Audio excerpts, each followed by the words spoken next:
l'heure, tu parles des problèmes que tu rencontres, que tu as pu rencontrer et que tu t'entoures. Mais comment tu choisis les gens qui t'entourent? Est-ce que tu peux me parler un petit peu plus de Philippe, par exemple? Oui, j'ai Philippe, j'ai Samy. En fait, déjà, moi, c'est des rencontres humaines. Je crois énormément au feeling. Alors, des fois, on se plante lamentablement et ça fait très mal. Parce que quand on met de l'intuition supersonnée dans une relation et que ça se passe mal, eh ben, on peut abuser de la gentillesse qu'on peut faire ou de la confiance qu'on donne. Mais c'est pas grave, j'ai pas envie de changer parce que c'est ça aussi qui m'a permis de faire mes plus belles rencontres. Et sans qui ces personnes, je ne serais rien et je ne ferais rien. Donc, je fonctionne beaucoup à l'humain. Parce que pour moi, c'est l'essentiel. Parce que je peux t'assurer que quand ça va mal, et il y a plein de moments que ça va plus ou moins mal, c'est là où tu vois les gens qui sont vraiment là. Oui. Et quand ça va mal et tu vois les gens qui sont vraiment là, tu n'as pas des techniciens qui sont là. Tu as des gens qui ont des valeurs sur qui tu peux t'appuyer. Donc moi, je préfère d'à mon tour choisir des humains, des hommes avec un grand H, hommes ou femmes d'ailleurs, pour être sûr de mon équipe, pour être sûr de mes soldats dont je fais partie. Je ne suis qu'un soldat au service du projet. Et une fois que j'ai validé le profil humain, je vais voir des personnes qui ont la compétence que je recherche. Mais d'abord, j'investis dans l'humain. Parce que je me dis que si j'ai des bons humains autour de moi, quoi qu'il arrive, quoi qu'il puisse se passer et arriver, on trouvera les solutions. Donc c'est ça. Je crois qu'il y a une expression qui dit tant qu'il y a volonté, il y a moyen. Oui, tout à fait. J'adore ces citations. C'est une très bonne citation et je ne crois qu'en ça. Je ne crois que dans l'humain, que dans les valeurs et de se dire est-ce que je suis prêt à partir au front avec cette personne-là? Est-ce que je pourrais compter sur elle si ça ne va pas? Et ensuite, je cherche parmi ces personnes dans lesquelles je partage les valeurs, je cherche leurs compétences. Ou alors je fais en sorte qu'elles se forment. Tu te vois où avec tes collaborateurs dans 5 ans, 10 ans? Est-ce que tu as une vision là-dessus ou pas du tout? Dans 5 ans, 10 ans, je ne peux pas te répondre. Mais en tout cas, je peux te dire, comme je te le disais, dans 24 à 36 mois, avec Data Factory, on se voit coté sur la Lune.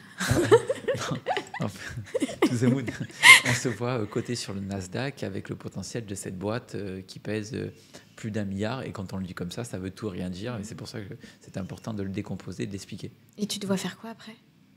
Tu sais, il y a plein de choses qui me passionnent, donc je trouverai forcément, en tout cas, le but, je pense que c'est d'avoir des buts, comme je disais tout à l'heure, des buts bien précis, des buts concrets, pragmatiques, et je pense très honnêtement qu'après ça, après ce défi-là que je me suis lancé et fixé, je pense que je partirai dans un tout autre secteur et qui sera beaucoup plus tourné uniquement et directement auprès de quelque chose de beaucoup plus dans le bénévolat et d'en redonner tout ce que j'aurais pu obtenir, quoi.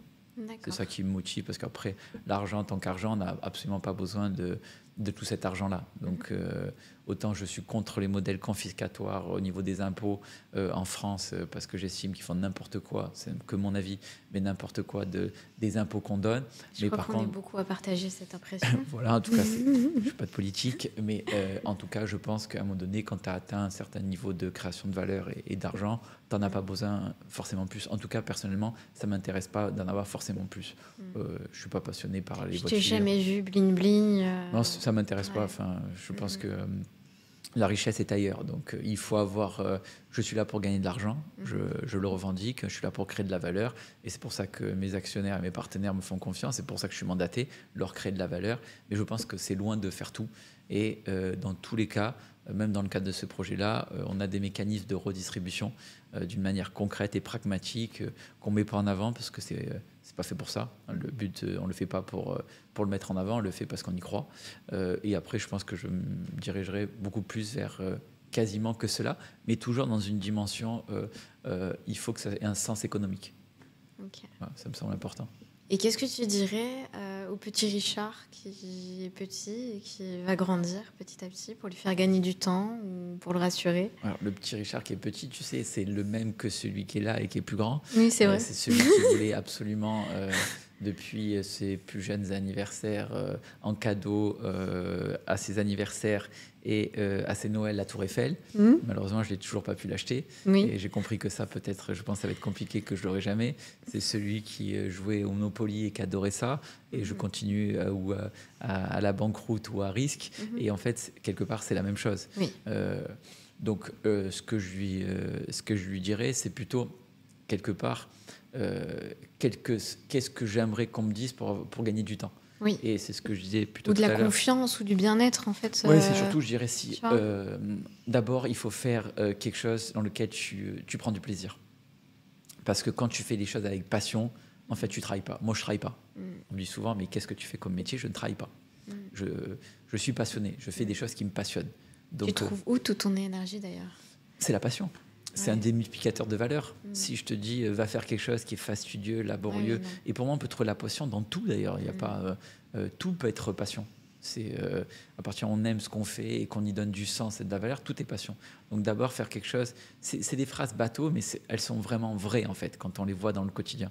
Donc faire quelque chose qui te passionne, c'est capital. Parce que si tu fais quelque chose qui te passionne, dans ce cas-là, tu ne compteras pas les heures et tu n'auras pas l'impression de travailler. Tu verras pas les obstacles. C'est un petit peu que dès que tu vois ce que tu veux qui est derrière, l'obstacle limite tu le vois pas, tu passes. Tu passes le truc. Tout à fait. Après, je dirais la deuxième chose que je lui dis, c'est sois ouvert d'esprit, va chercher de la valeur, essaye de penser différemment, va chercher les océans bleus, comme on dit en termes de marketing, de toujours aller chercher qu'est-ce qui peut créer de la valeur. Donc d'être curieux, d'être intuitif, de vraiment être, de sentir les choses et d'être toujours dans une vision stratégique, de savoir où on veut aller, où il faut aller, de prendre le temps et le recul. Ça, c'est la deuxième chose. Stratège, expérimentation, curieuse. Oui, je pense curiosité. Que c'est ça. Il faut les deux, en fait. Cultiver il faut la être curiosité. Très curieux, très ouvert, et à la fois, à un moment donné, il faut être chirurgical, il faut avoir une stratégie. Et accepter de se remettre en question. Je pense que c'est ça aussi qui a fait que tu as pu atteindre tes objectifs. Oui, je pense Parce que quand on te rend compte au début, on a l'impression que tu pars un peu dans tous les sens. Oui, et c'est vrai, ton côté créatif, hein, bien sûr. Et puis, dès que tu as un projet, tac. Oui, tout à fait, parce qu'on se cherche le modèle, on cherche le curseur et tout. Donc ça, c'est la deuxième chose que je dirais. La troisième chose, c'est que si tu veux entreprendre, ne jamais oublier que entreprendre, c'est gérer des problèmes. Donc, il faut accepter ça. Il faut accepter que tu vas ne faire que gérer des problèmes. Et la quatrième, je pense qu'on en réussit en tout, la quatrième, c'est surtout, il faut s'entourer de bonnes personnes. Qu'est-ce que j'appelle une bonne personne? C'est des personnes dont tu partages des valeurs.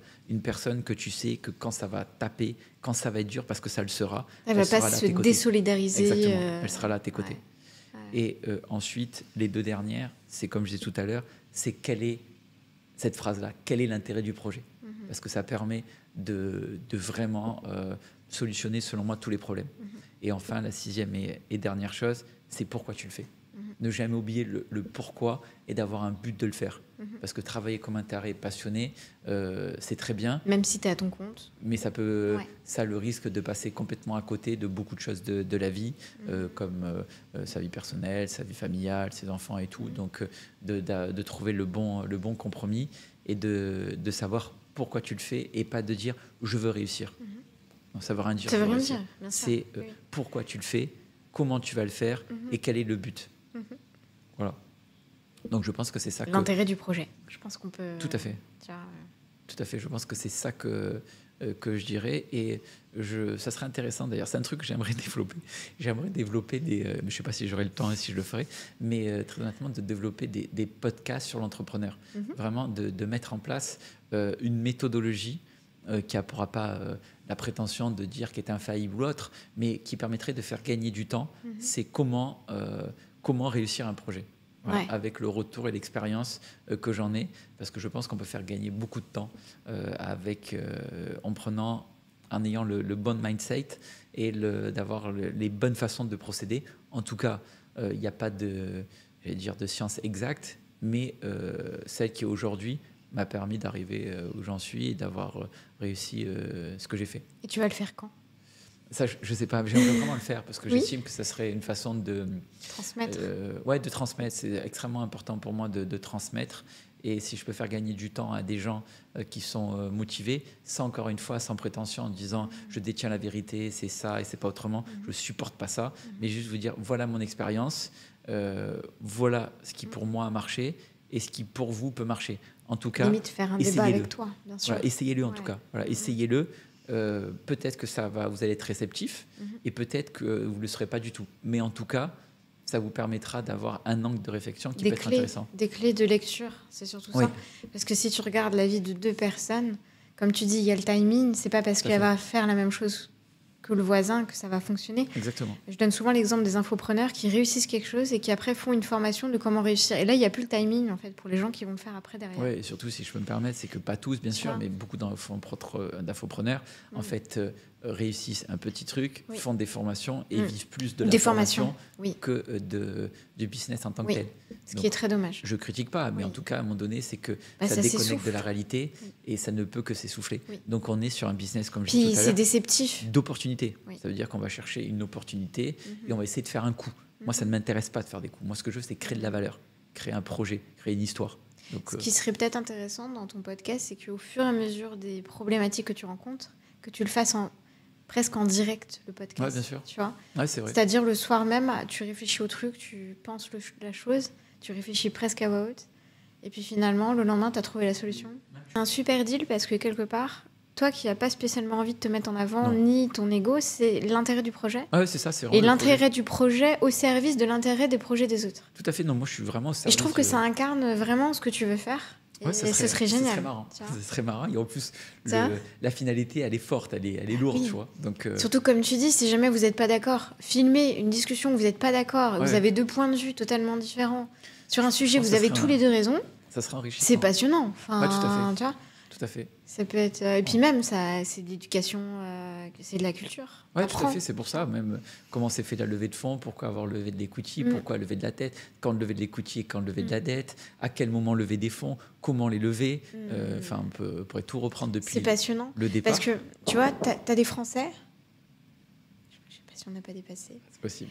Mais il y a des Français qui ont des startups, à un moment donné, qui veulent lever des fonds, qui peut-être n'y arrivent pas, même à lever des fonds, et qui, d'un coup, tu n'entends plus parler des gars. Bien sûr, et c'est pas parce qu'ils n'y arrivent pas qu'ils sont mauvais ou quoi. Voilà, c'est encore une fois, c'est une question de momentum. Voilà. C'est quand lever les fonds, comment lever les fonds et sur quoi lever des fonds. Mais après, ils veulent plus te parler parce qu'ils ont honte. Questions. Et c'est dommage. Parce qu'en France, l'échec tue. Oui, c'est ridicule. Oui. Donc je pense qu'en se posant les bonnes questions, au bon moment, on peut faire des choses incroyables. Voilà, c'est le défi. Il faut faire un podcast là-dessus. Bien sûr. On file en soirée ? On va fêter ça ? Allez, c'est parti. Maintenant, place à la célébration. C'est important de célébrer aussi. Oui. Il faut. Je suis pour. C'est important. Merci Richard. Avec plaisir.